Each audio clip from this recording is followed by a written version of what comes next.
जी गोष्ट आधीच्या सिनेमाच्या वेळी झाली, खरं तर मलाही वाटलं नव्हतं असं काही होईल आणि असं पण एक कलाकार म्हणून या गोष्टीचं दुःख आहे आणि हा विषय खूप आधीपासून डोक्यात होता. म्हणजे 5-6 वर्ष त्यावर काम करतोय.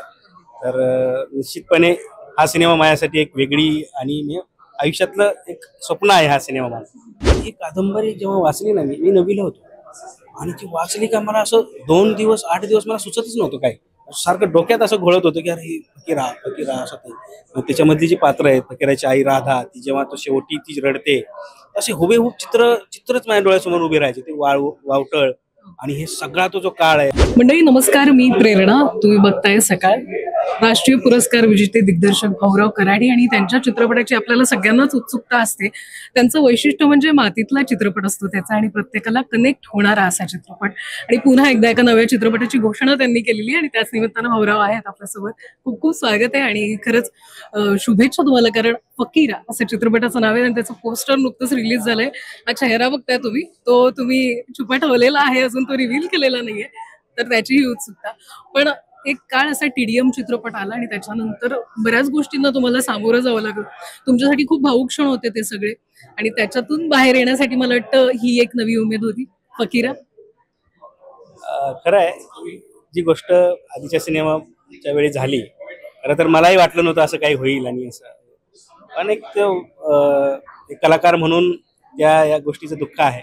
पण म्हणजे सगळी लोक आहेत सिनेमा इंडस्ट्रीतली किंवा मीडियामधली, सगळ्यांनीच आधार दिला आणि एक नव्या सिनेमाची परत प्रेरणा दिली आणि हा विषय खूप आधीपासून डोक्यात होता. म्हणजे 5-6 वर्ष त्यावर काम करतोय. तर निश्चितपणे हा सिनेमा माझ्यासाठी एक वेगळी आणि मी आयुष्यातलं एक स्वप्न आहे हा सिनेमा माझा. पण दिग्दर्शक जेव्हा एखादी कादंबरी वाचतो, जेव्हा एखादं पुस्तक वाचतो, कारण तुमच्या डोक्यात सिनेमा इतका रुतलेला असतो, तर प्रत्येक गोष्टीत एक ती गोष्ट, कथा, चित्रपट, कॅमेरा या सगळ्या गोष्टी तुम्हाला जाणवत असतात. फकीराच्या बाबतीत हेच झालं होतं की जेव्हा तुम्ही ही कादंबरी वाचली? ही कादंबरी जेव्हा वाचली ना मी 9वीला होतो आणि ती वाचली का मला असं 2 दिवस 8 दिवस मला सुचतच नव्हतं काय. सारखं डोक्यात असं घोळत होतं की अरे फकीरा, फकीरा असं ते. मग त्याच्यामधली जी पात्र आहेत, फकीराची आई राधा, ती जेव्हा तो शेवटी ती रडते, असे हुबेहूब चित्रच माझ्या डोळ्यासमोर उभे राहायचे. ते वावटळ आणि हे सगळा तो जो काळ आहे, म्हणजे ते इंग्रजांनी केलेले अत्याचार असतील, हे सगळं असं डोळ्यासमोर यायचं ना, असं मलाच स्वतःला खवळून उठल्यासारखं वाटायचं. आणि त्यात वि. स. खांडेकरांची प्रस्तावना होती आणि मी वि. स. खांडेकरांचा खूप मोठा फॅन आहे वाचक म्हणून. कारण माझी पुस्तकं वाचनाची सुरुवात खरं तर मी त्यांच्या पुस्तकापासून सुरू झाली. म्हणजे खांडेकर फार रोमॅन्टिक लिहितात आणि त्यांच्या मी सगळ्या म्हणजे एकही पुस्तक असं नाही की खांडेकरांचं माझ्याकडून वाचनाचं राहिलंय. आणि त्यांची प्रस्तावना होती आणि त्याच्यात असं लिहिलेलंच होतं की त्यांच्या प्रस्तावनेत हे नवीन एका कोणीतरी लिहिलंय आणि हे वाचताना असा एक चित्रपट डोळ्यासमोर सरकतोय असं वाटतंय आणि ती गोष्टच माझ्या डोक्यात फिट बसली.